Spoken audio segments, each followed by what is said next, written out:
Bismillahirrahmanirrahim. Assalamualaikum warahmatullahi wabarakatuh. Alhamdulillahi rabbil alamin. Allahumma salli ala sayyidina Muhammad wa ala alihi wa sahbihi wa barik wa sallim, amma ba'du. Subhanaka la ilma lana illa ma 'allamtana innaka antal alimul hakim. Rabbi shrah li sadri wa yassir li amri wahlul 'uqdatam min lisani yafqahu qawli. Amin ya rabbal alamin. Hadirin rahimakumullah, hadirin yang Al-Fakir hormati, mudah-mudahan kita selalu dalam naungan taufik hidayah Allah Subhanahu wa taala dan dalam keberkahan mengisi hari-hari kita dengan hidup yang penuh bermakna. Amin amin ya rabbal alamin. Hadirin rahimakumullah, pada bahasan yang lalu kita telah membahas tentang bagaimana ruang lingkup tasawuf. Di antaranya kita juga telah mempelajari bahwa ada yang disebut dengan tasawuf falsafi, seperti beberapa tokoh yang telah kita sama-sama pelajari di segmen sebelumnya. Maka pada segmen kali ini kita akan membahas tentang tasawuf akhlaki. Apa itu tasawuf akhlaki? Tentu teori ataupun konsentrasi daripada teori-teori pelaku dalam akhlak ataupun budi. Tiada lain ketika kita berbicara tasawuf akhlaki, yaitu adalah berkenaan dengan kepribadian, akhlak, dan juga tingkah laku seseorang tersebut. Dengan metode-metode yang dirumuskan berkenaan dengan tasawuf, tentu bagi orang yang dia sebagai orang yang menempuh di jalan Allah untuk meraih daripada hakikat kehidupan ini, mendatangkan keridhaan Allah Subhanahu wa taala, maka orang tersebut disebut dengan salik, orang yang sedang menempuh ataupun yang akan menempuh. Hadirin rahimakumullah, ketika berbicara tentang tasawuf akhlaki, maka sebagai salah satu metode yang harus diperhatikan adalah orang tersebut ataupun pelaku tersebut harus memahami di dalam dirinya berkenaan dengan apa yang perlu ia kerjakan ataupun apa yang perlu ia tinggalkan. Tentu jawaban dari hal ini adalah bahwasanya akhlak itu tiada lain adalah yakni akhlakul mahmudah, dan juga lawannya adalah akhlakul mazmumah. Akhlakul mahmudah adalah akhlak yang baik, akhlakul mazmumah adalah perilaku-perilaku perbuatan yang tidak baik. Hadirin rahimakumullah, di dalam tasawuf akhlaki ada beberapa tokoh yang mempopulerkan antara yakni melalui ayat suci Al-Quran, kemudian diambil hikmahnya yang tersirat, kemudian disimpulkan sebagai salah satu hikmah-hikmah akhlak di dalam Al-Quran. Seorang ulama yang bernama Hasan Al-Basri, nama beliau adalah Abu Sa'id Al-Hasan Ibn Yasar, adalah beliau seorang yang zahid termasyhur di kalangan tabi'in. Sesungguhnya bahwa Hasan Al-Basri ini beliau pada saat itu lahir di kota Madinah pada tahun 21 Hijriah, tepatnya pada tahun 632 Masehi, dan beliau wafat Hasan Al-Basri pada tahun 728 Masehi. Bahwasanya beliau pernah belajar kepada sahabat Rasulullah Shallallahu Alaihi Wasallam, yaitu 70 orang, yang 70 orang tersebut adalah salah satu anggota peperangan ataupun anggota yang mengikuti daripada peperangan Badar tersebut. Masya Allah, inilah Hasan Al-Basri yang termasuk diantaranya adalah ajaran-ajaran beliau termasuk dalam kategori tasawuf akhlaki. Kalau kemarin kita membahas tentang tasawuf falsafi, kemudian sekarang adalah konsentrasinya kepada tasawuf akhlaki. Baik, ada beberapa pesan yang disampaikan oleh Hasan Al-Basri, bahwasanya sebagai orang yang ingin menempuh di dalam perjalanan menuju Allah Subhanahu wa taala, maka harus memiliki perasaan takut. Rasa takut inilah yang menjadi salah satu nilai spiritual bahwa Allah Subhanahu wa taala ya Tuhan yang patut kita sembah dan kita takut kepada Allah Subhanahu wa taala atas apa-apa yang kiranya akan menimpa akibat salah satu perbuatan kelalaian dosa yang kita kerjakan.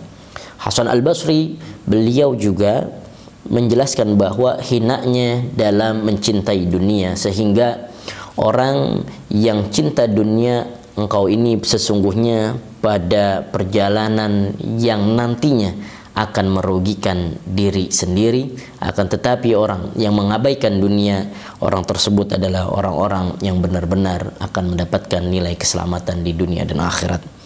Hadirin rahimakumullah, tokoh yang kedua di dalam tasawuf akhlaki adalah Al-Muhasibi, yang kita kenal adalah sebagai, nama lengkapnya adalah Al-Harits ibn Asad Al-Muhasibi.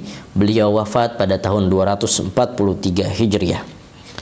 Beliau katakan bahwa menempuh jalan tasawuf, ya, haruslah ia benar-benar keluar. Artinya keluar, benar-benar dibuktikan. Jangan sampai ada salah satu bentuk keraguan di dalam dirinya. Dia harus melepaskan segala sesuatu, bahwa dalam bertasawuf jangan tidak ada lagi yang namanya setengah-setengah dalam perbuatannya, tetapi harus benar-benar secara totalitas. Nanti kita akan mengetahui apa yang dimaksud dengan ataupun realisasi, ataupun juga sebagai implementasinya apa yang harus kita lakukan dalam konsep tasawuf akhlaki ini. Bahwasanya di dalam pesan tersebut bahwa tasawuf akhlaki yang dibawa oleh Al-Muhasibi ini tiada lain adalah tentu harus adanya penyatuan antara ilmu fikih dan juga ilmu tasawuf. Sebagaimana kita telah mendengar di antara maqalah. Ini banyak versinya, ada yang mengatakan perkataan Imam Malik ataupun juga perkataan daripada ulama-ulama yang mengikutinya.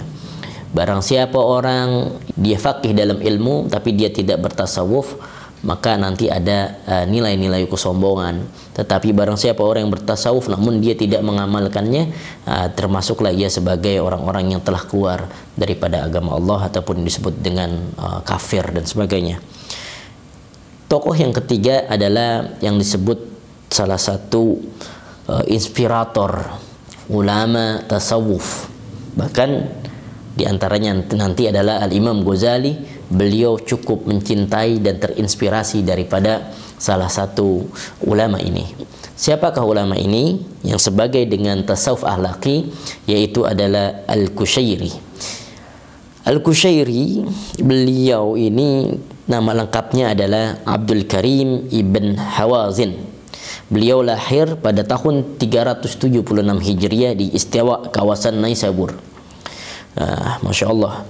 Al-Imam Qushayri ini tiada lain adalah tokoh yang mampu mengkombinasi, mengkompromikan antara nilai syariat dan nilai hakikat. Jadi kalau kita telah sama-sama mengikuti daripada perjalanan tasawuf dari 1 sampai segmen ini, kita akan membawa alurnya ini akan terasa menyambung. Karena di antara dahulu bahwa pergolakan antara tasawuf dan juga al-mutakallimin ataupun lagi nanti orang-orang yang bergelut kepada dunia fikih, mereka akan memiliki salah satu pendapat masing-masing. Jadi mutakallimin, kemudian ahli fikih dan sebagainya, kemudian yang lainnya dan sebagainya. Maka inilah jalan tasawuf yang dikompromikan oleh Al-Imam Qushayri, yang beliau menjadikan salah satu mengkompromikan nilai-nilai ajaran syariat kepada nilai hakikat, sehingga beliau adalah salah satu tokoh yang memberikan doktrin berkenaan dengan jalan ahlu sunnah wal jamaah, yang mengikuti diantaranya adalah dengan mengikuti para sufi, yaitu sufi sunni yang hidup pada abad ke-3 Hijriah sampai dengan abad ke-4 Hijriah. Hadirin rahimakumullah, pandangan para sufi memang berbeda pendapat. Artinya para mutasawwifin dan juga pelakunya sendiri disebut dengan sufi. Sikap yang terjadi kontradiktif tiada lain adalah sikap mental ataupun dari segi sikap nilai zahiriyahnya. Jadi kita bisa melihat di antara orang-orang yang mereka bergelut dalam apalagi nanti dalam dunia torekoh. Tetapi sejatinya hadirin rahimakumullah bahwa orang yang bertoriqoh dia tidak akan pernah yaitu merasa dirinya paling benar. Orang yang bertoriqoh itu dia tidak akan pernah menyalahkan orang lain ataupun kelompoknya paling segalanya ataupun yang lain salah.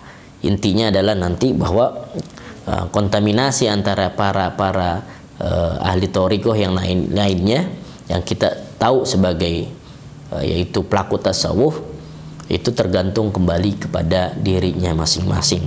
Tentu memiliki disiplin-disiplin ilmu dan sebagainya. Hadirin rahimakumullah, bahwa tasawuf akhlaki ini adalah sebagai pengekangan dan juga sebagai kontrol diri berkenaan dengan sikap berperilaku sehingga sampai kepada titik terendahnya adalah mematikan hawa nafsu tersebut.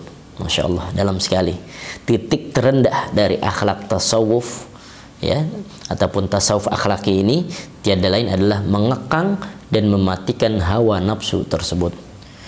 Sebagai penutup dalam hal ini bahwa tentulah yang disebut dengan tasawuf, Al-Fakir menukil daripada salah satu perkataan Al-Habib Umar bin Muhammad bin Salim Al-Hafiz. Beliau katakan bahwasanya at-tasawuf huwa husnul amali wal ittisafi bi muqtada khitabil haqqi subhanahu wa ta'ala wa rasulih sallallahu alaihi wasallam wa sallam zauqan wa tahgugan. Bahwasanya tasawuf itu tiada lain adalah husnul amal, memperbaiki ataupun bagusnya perbuatan kita, wal ittisafi bil muqtada khitabil haqqi subhanahu wa ta'ala, yang khitabnya tidak lain adalah mengambil daripada perintah Allah subhanahu wa ta'ala dan Rasulullah sallallahu alaihi wasallam, dan juga memiliki rasa zauqan wa tahquqan, dia memiliki zauq, perasaan yang dalam dengan sesungguh-sungguhnya. Dikatakan bahwa tiada lain tasawuf ini adalah mencapainya keilmuan yang disebut dengan ilmul yakin dan juga ainul yakin sampai kepada haqqul yakin. Bahwasanya orang yang bertasawuf ini tiada lain adalah ila nailil maratibil qurbi wal ma'rifatil khasati billah. Orang yang dia ingin bertasawuf ataupun orang yang salik tiada lain ada ila naili, untuk memperoleh maratib, tingkatan-tingkatan al-qurbil ma'rifatillah, untuk mendekatkan diri kepada Allah Subhanahu wa taala sampai kepada ma'rifat kepada Allah, khasatu billah, yang dikhususkan kepada Allah, hanya kepada Allah, wal muhabbatil khalisah minallahi walillah, yang dikhususkan pula tiada lain hanya kepada Allah, dari Allah dan untuk Allah. Masya Allah. Sehingga Al-Habib Umar Ibn Hafiz beliau tutup wa husnul ittiba'i li sayyidi Rasulillah sallallahu alaihi wasallam wa alihi wasallam wa husuluhu thamarati min habbatillahi azza wa jalla. Tiada lain adalah orang yang dia bertasawuf, orang yang bergelut kepada dunia tasawuf, tiada lain adalah ittiba kepada baginda Nabi besar Muhammad sallallahu alaihi wasallam dan para sahabatnya. Inilah yang kami dapat sampaikan pada segmen yang ke-6 ini berkenaan dengan tasawuf akhlaki. InsyaAllah apa saja yang akan menjadi salah satu implementasi ataupun sebagai praktek dalam bertasawuf, yang insyaallah nanti kepada ranahnya pendapat Al-Imam Ghazali, dan juga menjadi salah satu apa yang harus dilakukan bagi orang-orang yang ingin menempuh di jalan Allah Subhanahu wa ta'ala. Mudah-mudahan manfaat untuk kita semuanya. Afa minkum, wassalamualaikum warahmatullahi wabarakatuh.